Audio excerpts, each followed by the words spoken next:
Right. I need y'all to tell me something, right? So, you go to your homeboy crib. I'm talking about. You go in his bathroom, and it's a dildo sitting on the counter. What's the first thing come to your mind? All the things I escaped. The car, the shine, the loon, Puff Daddy, Craig Mack, Biggie Smalls. the Biggie Smalls. On my son's life, could stop breathing right now. Puff had a brownstone, I believe, on 35th Street and like Park Avenue between Park. It's some brownstones down there. I believe 35th or 36th. And Mace was staying there. And I went to go meet him down there one day so we could bust a move. This is when he just signed with Bad Boy. He didn't even have an album out yet. He was just getting signed. And I went to use the bathroom, and it was a dildo on the bathroom sink. And when I came out, I asked him what's about. He like, that's homeboy's joint. You know, I don't know what it's about. He always have girls over here, but I don't know. I said, well, this one your sink. This your bathroom. You're using this bathroom. I don't know where his bathroom at. You know what I'm saying? So you mean to tell me, you got niggas? It's already crazy that niggas in dildos. But you mean to tell me niggas be leaving dildos around the house like it's normal? I'm gonna let y'all unpack that one. That ain't for me. But what's crazy, right, is I realize that when you shine the light on somebody at the perfect angle, in the perfect position, you get the look that you was looking for in that person. The crazy thing about that angle, it hides everything they don't want you to see. So it brought me to the conclusion that in order to get the best understanding that you can possibly get, kind of understand why things happen the way they happen for people, is by going to the beginning of their story, giving you a better understanding and adding clarity to certain things, even if, you know what I'm saying, it's something wild. If you ain't got the piece to make it make sense, you'll never understand why motherfuckers talking about it. You hear me? So that's what we doing. We breaking it down. I need y'all to like this video, share this video, subscribe to my channel. We about to get it in. Leg up. P. Diddy. Wow, motherfucker. His introduction in the game came in 1989. He was friends with Heavy D. You know what I mean? Heavy D, them fuck around and got a deal with Uptown Records, which created the relationship to whereas Heavy D introduced P. Diddy to Andre Harrell. Andre Harrell took a special liking to P. Diddy. You know what I mean? I don't know if P. Diddy was in motherfucking Heavy D them group or not. I don't know what's going on. Nigga ain't even do music at that particular time. But nigga took a special liking to motherfucking P. Diddy. You know what I'm saying? In turn, gave him an internship at Uptown at 19. You know what I'm saying? You feel me? And then he eventually made him the vice president of Uptown. Now, in that spot, fuck around and he fucked around and discovered Heavy D. Damn, not Heavy D, Biggie Smalls. And Biggie Smalls was about to release an album, and they told him because of the lyrics, I don't know what the problem was, you know what I mean, in particular. I just know, you know what I'm saying, they had a problem with the lyrics. So they want him to change something, but they wasn't going for it. They didn't want to change nothing, so they fired him from the label, because I don't know if they was gonna put it out or not put it out. I mean, I don't know. I don't know what they was gonna do. You know what I'm saying? Because they eventually fired him. So you know that's interesting. You know what I mean? Because I figure if they just telling you to change the lyrics, you see what I'm saying, and you say, "Nah, I ain't changing the lyrics. We just ain't gonna fuck with the album no more." I don't think they gonna fire you unless the person was signed, and then you refuse to change the lyrics, and then I get why they said. I get why they fired you, because now they weren't asking you to change. They was telling you to change the motherfuckers. You ain't want to change the motherfucker. Okay, nigga, you fired. Okay, so okay, bam. So that's what happened. Bam. You know what I'm saying? They act, and mind you, this is all speculation. I think I'm kind of spot on. You see what I'm saying? In any case, bam, they fired him from Arista Records. Now, mind you, I think it was all a play. I believe Andre Harrell did not know that project would be successful as it was. I also believe that he didn't know that in the time that P. Diddy had been working with Uptown, that he had established himself with Clyde Davis. Because Clyde Davis is the one that funded the Bad Boy Project. Understand that. There's also a lot of things you got to take into consideration, like what Andre Harrell is doing with P. Diddy is the same thing that Clyde Davis did with Andre Harrell. And keep in mind, this also plays a key factor in regards to Kim Porter, because if I'm not mistaken,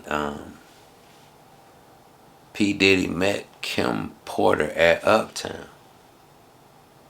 And it was said that she had, evidence that they was doing what they was doing. She caught them, you know what I'm saying? Now, allegedly now, but, that's how that connects, you see what I'm saying? Which in turn gives you a little bit more clarity, you know what I mean? Which in turn kind of makes it, hard not to believe, but, you kind of still, want more information to come to your conclusion in regards to what you want to believe. So, let's keep it going. She said that he would strip naked and parade around in front of his male friends and do the butterfly. Sometimes he'd be butt-ass naked, and he thought it was so funny to just go do the butterfly.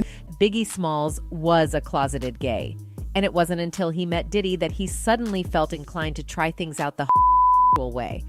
It says blood and money don't mix like two dicks. Niggas say I'm pussy, I dare you to stick your dick in this. Niggas test they luck and they get a butt effing straight up the A raw dog with a rash. B-I-G in his name stands for because I'm gay. When I met you, I admit my first thoughts was you was a trick. You look so good, huh? I suck your daddy's dick. So, Richard Pryor, who was a comedian way back in the day, actually said a line that was very similar to this. And I'll try to post it right here. And essentially he was saying that, she looked so good, I wanted to do this to her father. Alright, so quick run back. 1989. P. Diddy, friends with Heavy D, gets introduced to Andre Harrell, who in turn takes a special liking to P. Diddy, giving him an intern job at Uptown Records. Takes such a liking to P. Diddy, he then gives him a full-time job. By the time he was 20, he was a vice president at Uptown Records. Now, a lot of other things transpired in the midst of that, just pointing out key points like Kim Porter was an secretary intern at Uptown Records. This is where P. Diddy met her. It's also said to believe that she had evidence, of him and Andre Harrell doing something at Uptown record. That's how that come into play. This is why this is such an important part of the whole story that we breaking down. It's also, while he was at Uptown Records, he discovered Biggie Smalls. And because of the lyrics, they didn't want to release the album. So, and they refused to change the lyrics. So I think it was on that note that they fired P. Diddy from Uptown Records, which I believe it was something up with that because Arista Records turned around and funded P. Diddy. Now, the thing about that is Clive Davis is over Arista Records, who is the same person that funded Uptown Records. You see what I'm saying?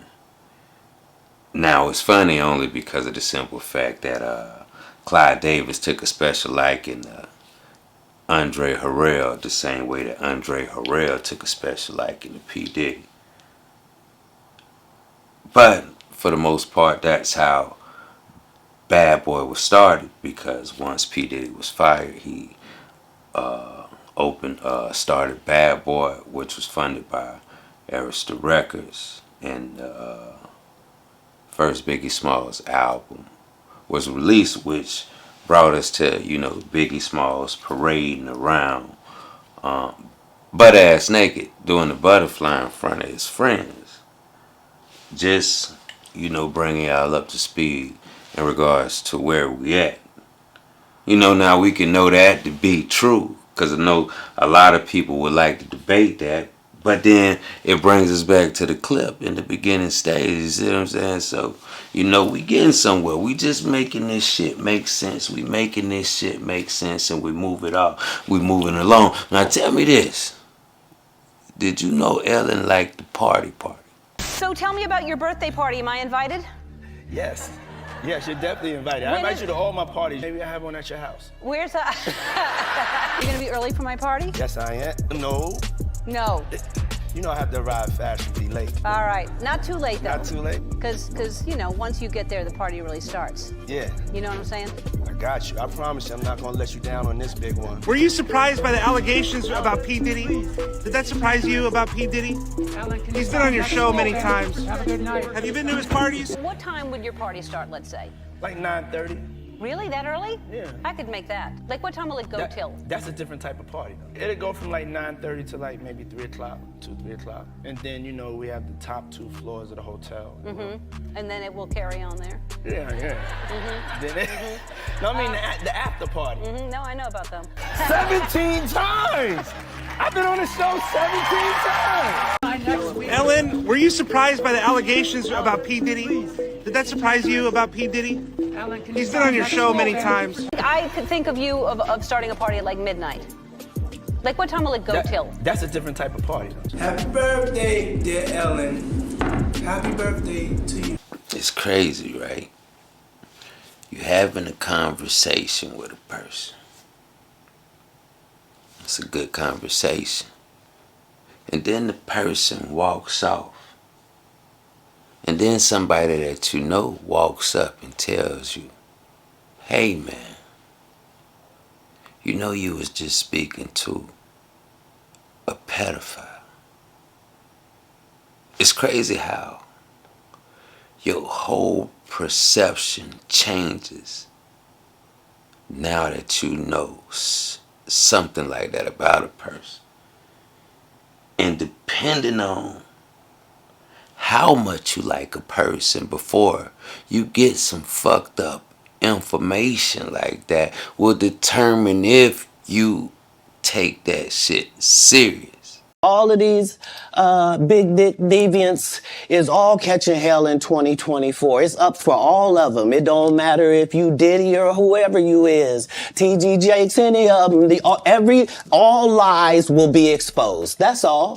And anyone who takes that the wrong way know why they take it the wrong. Diddy was already under investigation for allegedly sleeping with young boys. According to a U.S. court filing from 2013, during a debriefing briefing session with federal investigators, James Roseman, the music manager turned was reportedly questioned about the preferences of entertainers, including whether Sean Diddy Combs was having relationships with underage boys. 18 years old. You're a dad now. Would you ever send your kid to Puffy camp?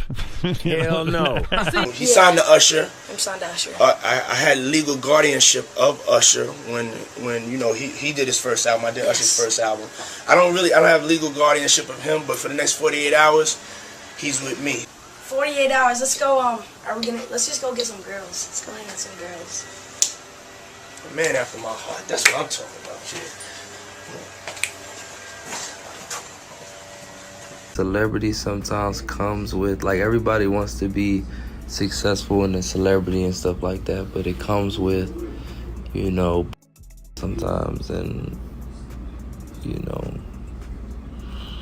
that's the only thing that I hate about it. Now, as most of y'all already know by now, Brashear was first discovered by a talent manager named Charlie Mapp. So Charlie later introduced Brashear to Will Smith to mentor him into becoming a big Hollywood star. Will also introduced Brashear to Diddy because Brashear wanted to be a rapper. At the time, many people didn't realize how disturbing this link up was. People claim that just like Cat, Brashear was also allegedly forced into the freak-offs in exchange for roles, but at some point, he tried to expose the whole truth, and that's when he got blackballed. She even recalled the time where Brashear and Meek Mill reportedly ran out of Will's home screaming for help. I did some things with, you know, between me and the homies, you know, and it would be considered gay.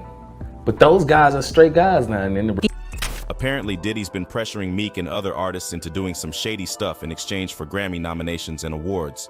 I forgot. Look, Mr. Combs informed Mr. Jones that he had engaged in sexual intercourse with rapper 5, that's redacted. Look, 5, he's a Philadelphia rapper who dated Nicki Minaj.